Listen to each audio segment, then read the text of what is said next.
인코텀즈는 어떻게 보면 매도인의 의무 중심으로 좀 공부를 하셔야 돼요. 보통 문제가 그래요. 그리고 인도 의무, 또 위험의 이전, 비용의 분기점 이런 것들 위주로 조금 보셔야 됩니다. 특히 2020년도에는 뭐예요?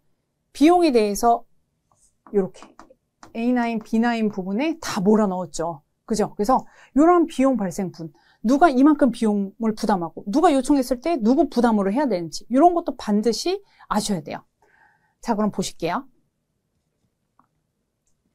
매도인은 반드시 지급해야 돼. FCA 조건에서. 요게 요 문제죠. 자, 1번 보실게요. 물품에 관련된 모든 비용, 어떤 비용인데 그 물품이 have been delivered, 이 규칙에 따라서 인도될 때까지의 발생되는 비용. 맞아요.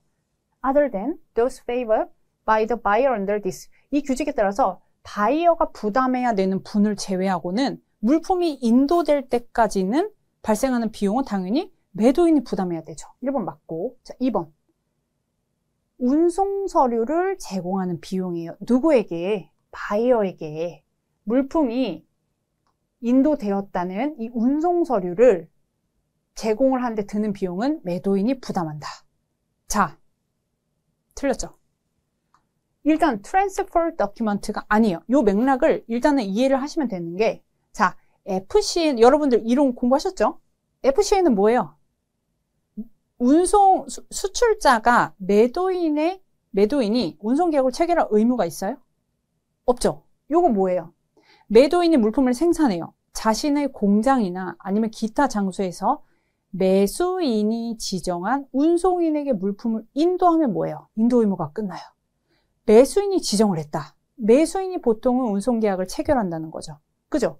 그러면은 바이어에게 운송서류 줄 의무가 있다? 없어요, 솔직히. 그럼 뭐만 주면 돼요? usual proof라고 해서 통상적인 증빙을 누구한테? 매수인에게 전달하면 돼요. 일례로 말씀드리면 FCA 같은 경우는 매수인이 지정한 운송인에게 주는 거죠. 그럼 운송인이 물품을 받으면 본선 수취증을 매도인한테 제공을 해요. 근데 은행에서 신용장 거래 시에 은행에서는 본선 수취증을 인정을 안 해요. 왜? 본선 수취증은 물품을 선박에 선적하기 전에 운송인이 이 물품을 일단 내가 인수했어라고 발행하는 증서예요. 그래서 여기 FCA에 2020년도에 개정되고 어떻게 됐어요? 매수인이 운송서를 받기를 원하면 자신의 비용으로 운송인에게 지시하는 거죠. 반드시 운송서류를, 본선에 적재됐던 운송서류를 매도인에게 좀 전달 좀 해줘. 그건 누구 비용이다? 매수인의 비용이다. 아셨죠? 그래서 운송계약은 보통 매수인이 체결을 하고 매수인이 지정한 운송인이 물품을 가져가는 거기 때문에 매도인은 뭐예요? 이 통상적인 물품을 인도했다는 통상적인 증빙만 주면 된다는 거예요. 그래서 요게 내용이 아니다. 이해가셨죠? 4번 보실게요. 수출 통관과 관련된 관세, 세금 또는 그 밖에 관련된 비용. 당연하겠죠? 4번. 바이어가 바이어에게 주는 거예요. 바이어에게 발생된 협조를 요청했을 때 이 규칙에 따라서 어떤 서류와 정보를 획득하는데 바이어가 제공하는 이 협조에 대해서 발생되는 비용은 누구 부담? 수출자가, 매도인이 부담한다. 그래서 인코텀즈 규칙은 약간 이런 게 있어요. 내가 누군가에게 도움을 요청해. 그러면은 그 사람이 나한테 도움을 주는데 발생되는 비용은 내 부담이 되는 거예요. 약간 그런 맥락으로 보시면 될 것 같아요. 요런 유형으로 너무 많이 나와요. CIF가 아니고 다른 조항들도, 다른 규칙들도 너무 많이 나오니까 요거 반드시 각 규칙별로 의무사항을 다 알아야 되겠다. 자, 2020년도에 CIF상 틀린 거 1번 보실게요. The insurance. 자, 보험은 shall cover. 담보하고 있어야 돼요. 근데 최소한으로 담보하고 있어야 돼요. 계약에서 명시된 금액의 10%를 최소한으로 계약에 명시된 금액 10%를 더하여서 담보된 것이어야 된다. 이거예요. 그리고 shall be in the currents. 같은 통화여야 된다. 운송계약서와. 여러분들 딱 요거 보면 운송계약서의 통화라는 거는 어떻게 보면 운임 비용이겠죠. 근데 이건 뭐예요? 최소한 이런 보험에 드는 가입은 뭐 운송 계약이 있고 그렇지만 보통 매매 계약에 대한 물품 금액 대비로 나가요. 그러면 이건 운송이 아니고 뭐예요? 세일 컨트랙트겠죠. 매매 계약. 매매 계약과 같은 통화로 해야 되고 이 매매 계약 금액의 10%를 더한 금액으로 부보를 해야 된다 이 뜻입니다. 그래서 이 부분 틀렸어요.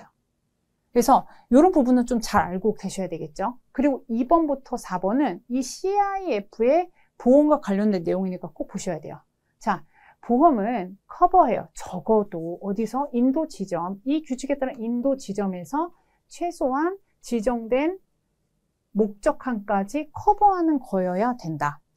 근데 어느 날 어떤 이제 학생분이 문의를 주셨는데 왜 포트예요? 플레이스로 하면 안 돼요?